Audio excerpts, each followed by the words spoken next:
Here he worked on a new plan for the rhyme. The project was divided into two parts: the rhyme in Vita di Laura, poems during Laura's life, and the rhyme in Morte di Laura, that is, poem after Laura's death, which he had now selected and arranged to illustrate the story of his own spiritual growth. The choice of poems was further governed by an exquisite aesthetic test and by a preference for an approximately chronological arrangement from the description of his falling in love to his final invocation to the Virgin, from his youthful errors to his realization that all worldly pleasure is a fleeting dream. I am quoting him. From his love for this world to his final trust in God. The theme of his canzoniere, as the poem are usually known, therefore goes beyond the apparent subject matter, that is, his love for Laura. For the first time in the history of the new poetry, lyrics are held together in a marvelous new tapestry possessing its own unity. By selecting all that was most polished and at the same time most vigorous in the lyric tradition of this of preceding 2 centuries and filtering it through his new appreciation of the classics, he not only bequeathed to humanity the most limpid and yet passionate, precise yet suggestive expression of love and grief, of the ecstasies and sorrows of man, but also created with his marvelous sensibility the form and language of modern lyric to provide a common stock for lyric poets of the whole of Europe. He also continued to work in the matrices. Begun in 1350, he embarked on polemic against the conservative enemies of his new conception of education, because that rejected the prevailing Aristotelianism of the schools and restored the spiritual worth of classical writers. The new studies to be called litera humana, that is, human letters. He also began work on his poem Triumphi, a more generalized version of the story of human soul in its progress from earthly passion towards fulfillment of God. So, as I was saying, that he is bringing in the element of humanism not only in literature, not only in his philosophical bent of philosophical approach towards the subject, and he is trying to look from the angle of humanism, and humanism is the bedrock of Renaissance period. Humanism was the most important ideological force during the Renaissance. Artists, they studied realism and emphasized perspective, and in this they went beyond the artists of the Roman Empire, who emphasized the ideal and the allegedly perfect. They portrayed beauty as it existed or in its real form, not in its imagined ideal conception. This great attachment to realism was not confined to the portrayal of human extended to ideology. So humanism would be the core of the thing. Leonardo Bruni, who was there in 1370, born in 1370 and died in 1444. Bruni is considered the first humanist historian. We are not calling Petrarch as that, but Petrarch is definitely laying the foundation of that big movement. His History of Florentine People, published in 1442-44, was a stupendous achievement in this genre. It possessed the characteristics that were to define humanist historiography for the next 150 years. According to Bruni, I quote, History requires at once a long, connected narrative, causal explanations of each particular event. Remember, he is emphasizing causal explanation of each particular event and the public expression of one's judgment about every issue, which is closer to interpretation. So, in the first volume of this work itself, Brunei demolished the mythical history about the foundations of the city-state of Florence and attempted on the basis of hard evidence, which we had in our first few lectures had defined as facts. He is referring to that hard evidence. However, in the remaining volumes 2 to 12 of that book, such critical rigor is not in evidence. But it is beyond doubt that this work was crucial in establishing the course of humanist historiography. Much before the above work, Brunei's Dialogue for Pier Paolo Vergerio, 1401, because history of Florentine people, 1442 to 44. So much before that, 40 years before that, had set a tone for a rupture, break with the past by speaking in the voice of peculiarly modern consciousness.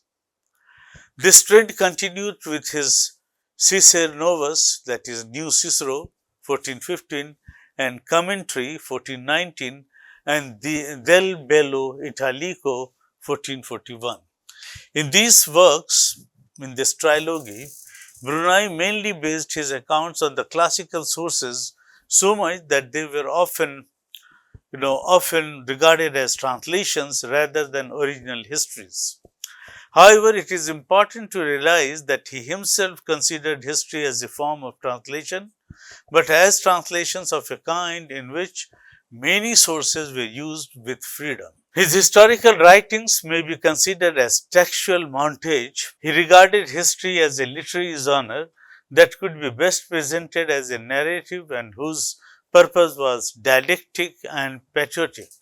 He was the first historian to make a three-phase division of human history: antiquity, Middle Ages, that make the modern period.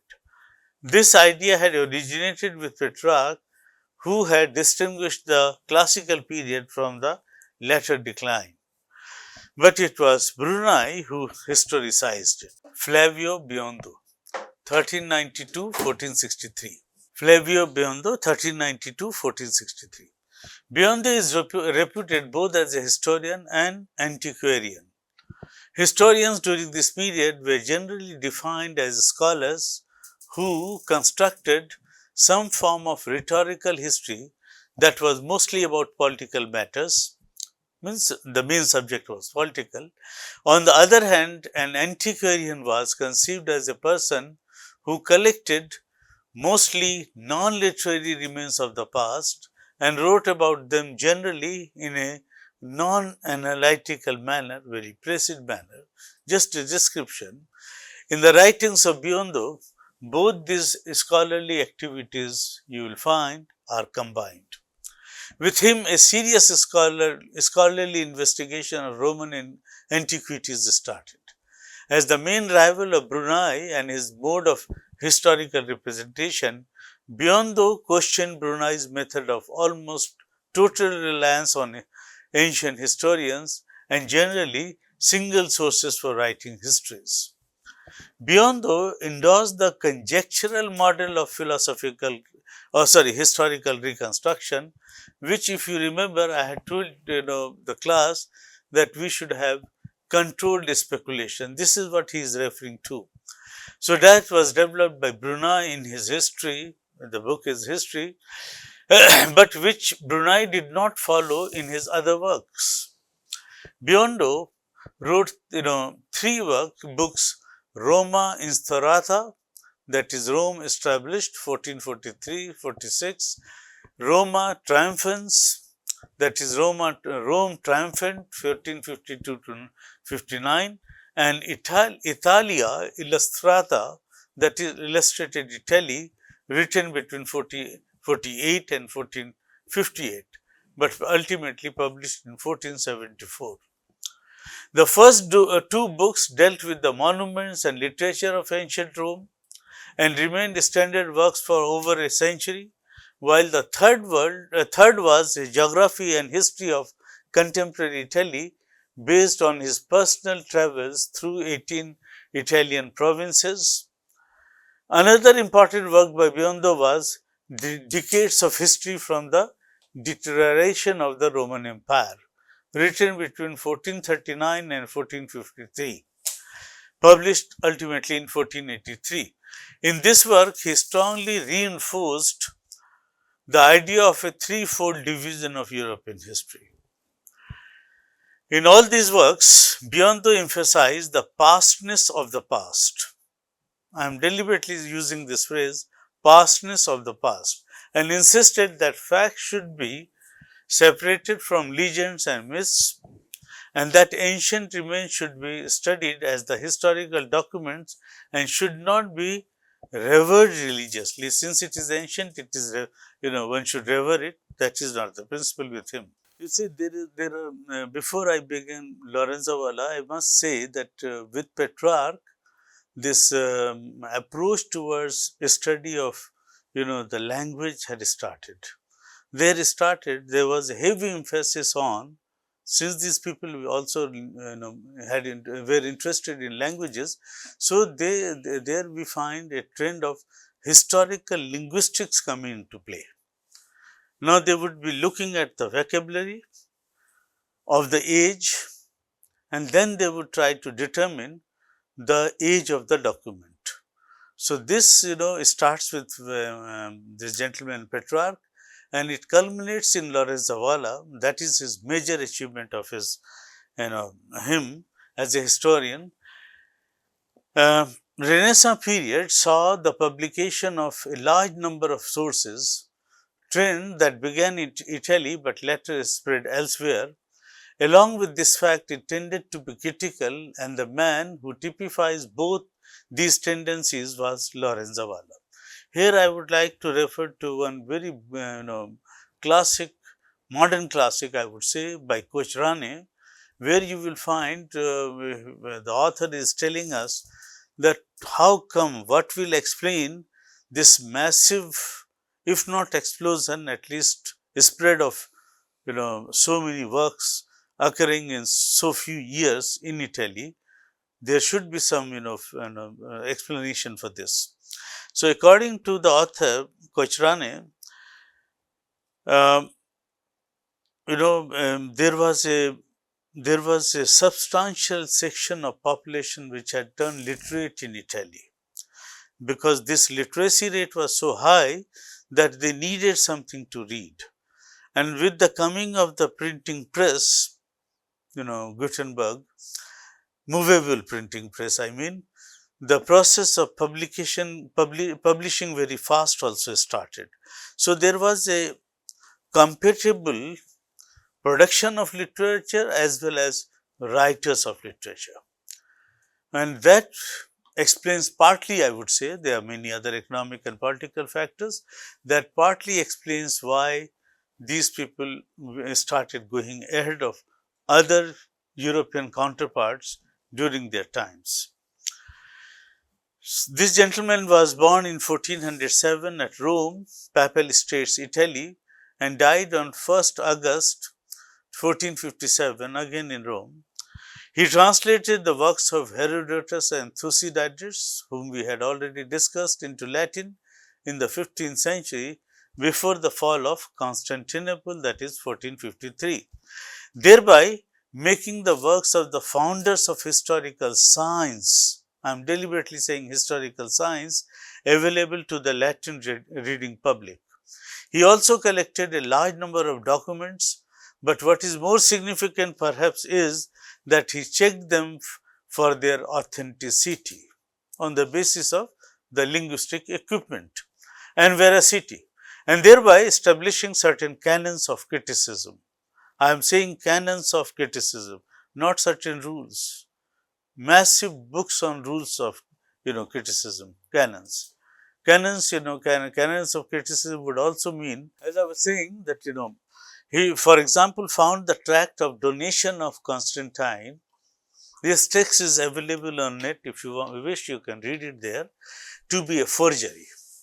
Now, this document had the sanction of the church, and church was saying that ever since, the king, Constantine, the ruler of Roman Empire, who belonged to 247 to 337 AD, 3rd, 4th century AD, it was claimed that he had donated large areas of Italy to the Pope and conceding to him both ecclesiastical and political supremacy. This act of state was presented again and again by papacy as substantiating their claims of supremacy, a large tract of Italy. Valla studied the document at the instance of the king. The king asked him to read it and examine it, and he found its language was not contemporary Latin, when it is purported to have been written, at that time. Rather, it is totally alien to the language of the Roman documents during the alleged period of its issuance. Most probably, he argued it was a forgery of the 8th century. Valla extended textual criticism to Latin version of the New Testament, Bible, and proved that its Latin text held by the church as most authoritative was defective and needed to be corrected by its Greek text, which was more reliable. This was again, another very, very substantial, contribution by him. His criticism later prompted Erasmus to attempt a translation of the Greek version of the New Testament. So, he was considering that Greek version is in the purest form. When it was translated into Latin, it has lost much of its sheen, which was there. So, meaning also, and the themes, everything was changing. So, in the 16th century, Reformation broke out, leading to the destruction of monasteries, and more importantly, it threw open to the people books and documents whose access hitherto was confined to the clergy. In the hostilities between supporters of Catholic Church and the Protestants, both sides took recourse to these documents, the Greek and Latin documents, to prove their point, resulting in the publication of enormous quantity of documents. Thus, historiography arrived at what is conventionally known to historians as age of erudition, learned age, simply eruditionist phase, so called as to imply that there is a large amount of learning but little interpretation. Alas, during this eruditionist phase, thus there was an excessive tendency of printing documents after documents, and historians tend to become more printers, and even those few who sought to write history merely narrated events without bothering to make any analysis or investigation of cause-effect relationship in history, which is an essential component of writing history. This kind of work is also called, that is why, pragmatic.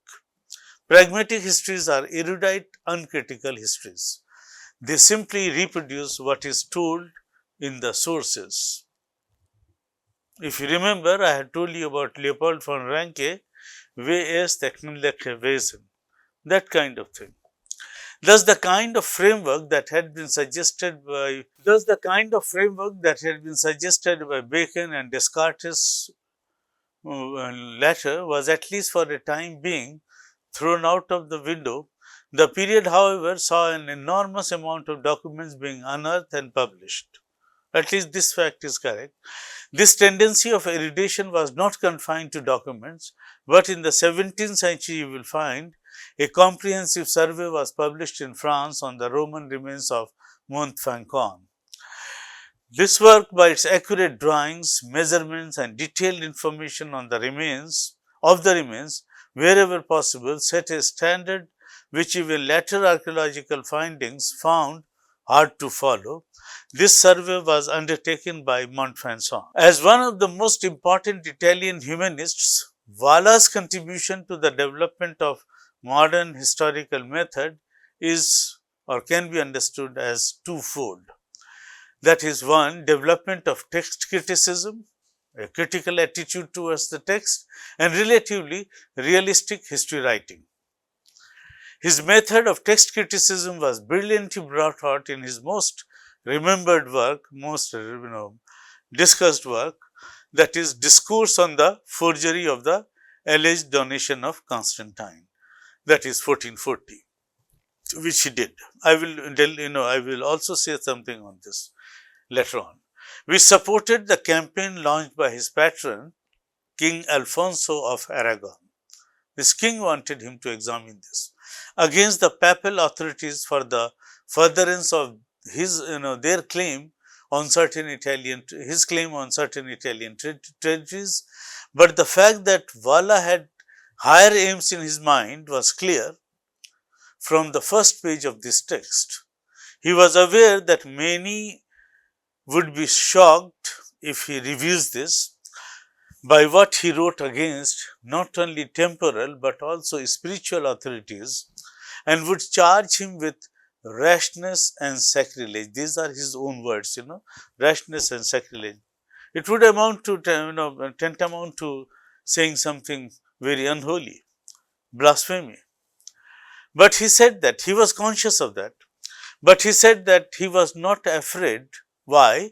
Because to give one's life in defense of truth and justice is the path of the highest virtue and the highest honor, the highest reward in one's life.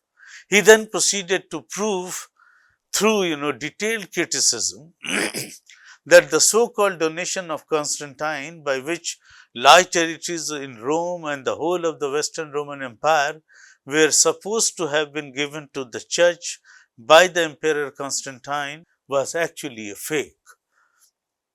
It was absolutely self-evident. I have given you the date 3rd, 4th century AD, and he says that this document was a fake, absolute forgery.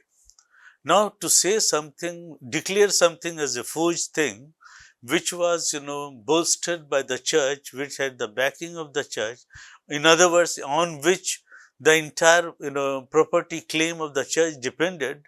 And if you say that this was a fake document, then you are withdrawing. In other words, you are rejecting the claim of the church.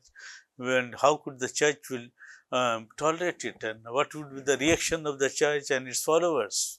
They, it is almost like denying God. If not, he is not denying God, it is like that. Because this document was very dear to the church. Because on the basis of that document, the church was, continuously saying that, the entire land of Rome, Italy and other Western Europe, Gaul and other places, they all belong to the church. Why this controversy over the land? Because the land is giving the revenue.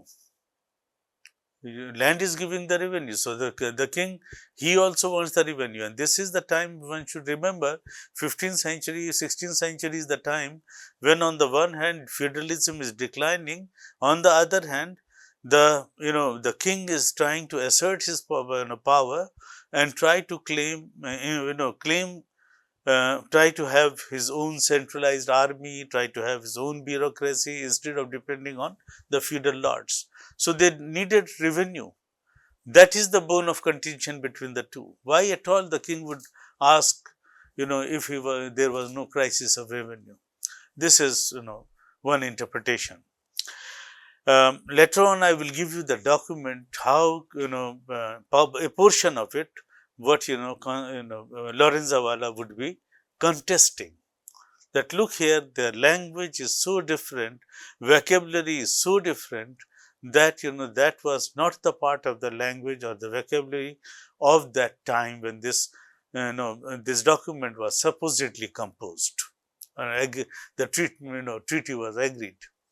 So, it was absolutely self-evident that Constantine did not grant such great possessions to the Roman pontiff. The crucial point that Valla made to discredit this document was that the language used in it belonged to a later period and not to the 4th century when Constantine reigned. It was therefore fraudulently created later in the 8th century by church authorities to gain possession of the Western Roman Empire. Valla's minute exercise in text criticism, and that is the evidence of the new branch of historiography which would be emerging, which established that the language and culture of each age was different. Look at his canvas. Provided great support to modern historical thinking. We also, now we agree with him that the language and culture of each age is different. He was the first to enormously extend the scope of classical philology. In fact, he is into both Petrarch and this gentleman, they are bringing in, as I said earlier, historical linguistics into the historical understanding. From a narrow preoccupation with the recovery and meaning of the classic text to retrieving and interpreting the whole past through all its surviving traces. At another level, Valla introduced realism in history writing by including jesters and other common people in his account of the king and the court. Moreover, he argued against the rhetorical tradition by stating that, I quote, I have not recorded what people ought to think, but what they do think. He has recorded that. He asserted that in historical writing, I quote, everything is written with the aim of relating what happened, not of proving a point. That should be the motto of the historian. Although he still followed the ancient Roman historians and accepted principles of rhetoric, Valla developed a personal style of language and in several aspects projected himself as different from them by arguing, and this is very crucial, which I am saying that by arguing that history should also portray the particular and be true to the reality of the surroundings.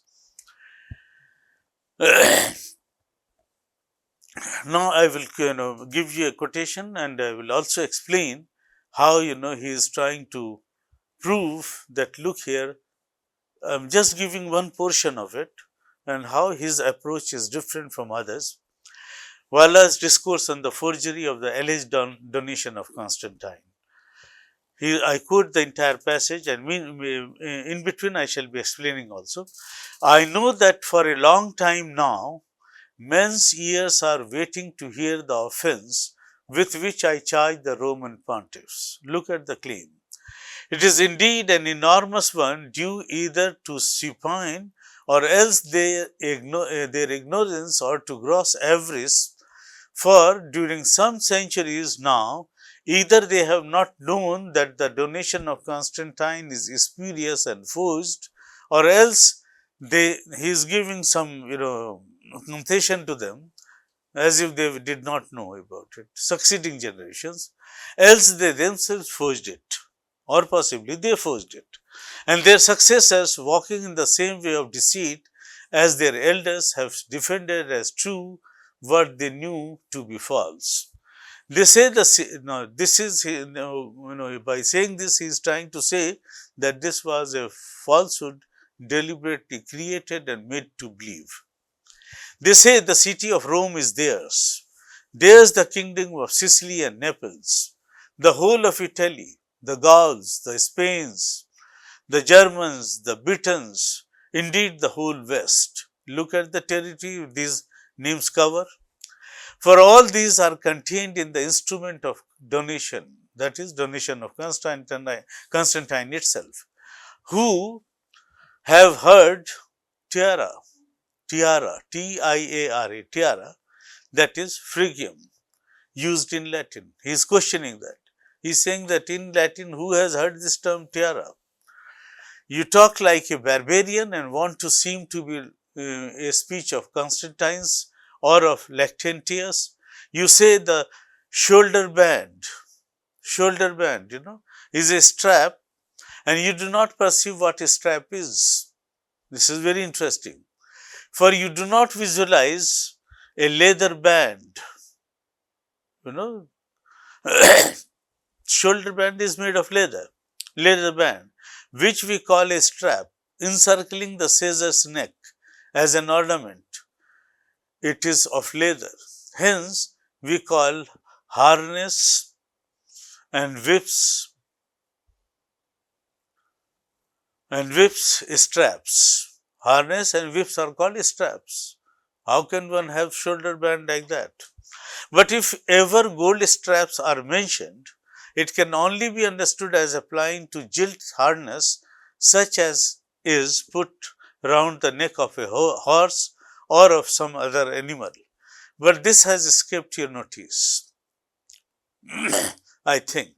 So, when you wish to put a strap round the neck, around the neck of Caesar, or Caesar's neck or Sylvester's neck, you change a man, an emperor, a supreme pontiff, into a horse or an ass.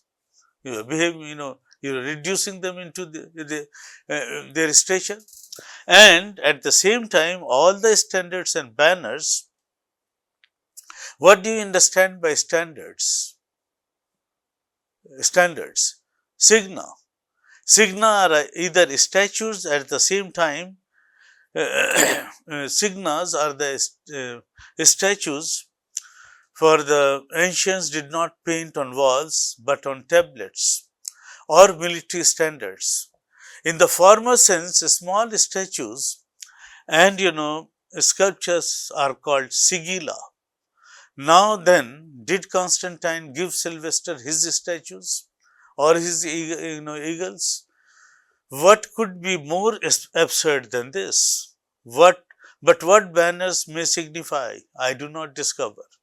May God destroy you, most deprived of mortals, who attribute barbarous language to a cultured age. And what is this glory you are talking about? Would a Latin have called pomp and paraphernalia glory? Will anyone who is familiar with Latin, would they be saying like this, as is customary in Hebrew language? And instead of soldiers, militia, you say soldiery, that is militia. There is a difference between the two, which we have borrowed from the Hebrews, whose books neither Constantine nor his secretaries had ever laid eyes on. They were in Hebrew language.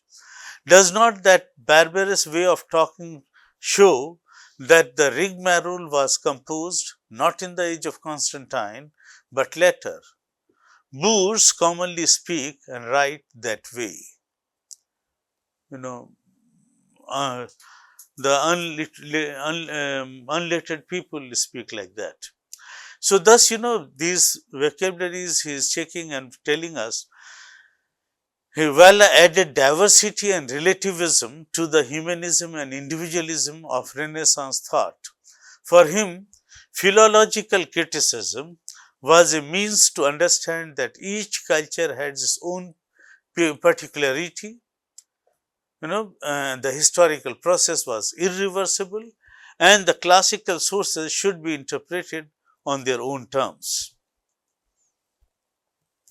Here I would like to tell my students that if you read English language carefully, you will find from the time of Bacon and others to our times, you will find the spellings are keep on changing.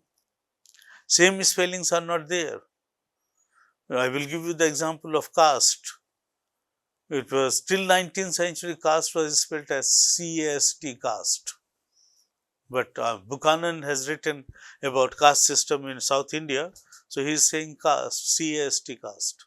There, you can, in every language you will find this. For example, in Urdu, when we write dukan, that is shop, now we have dispensed with vav in between. Earlier, till 18th century, it was dal, vav, kaf, alif, and then noon. You can easily identify that this is something which was written in 18th century, not in the 19th century.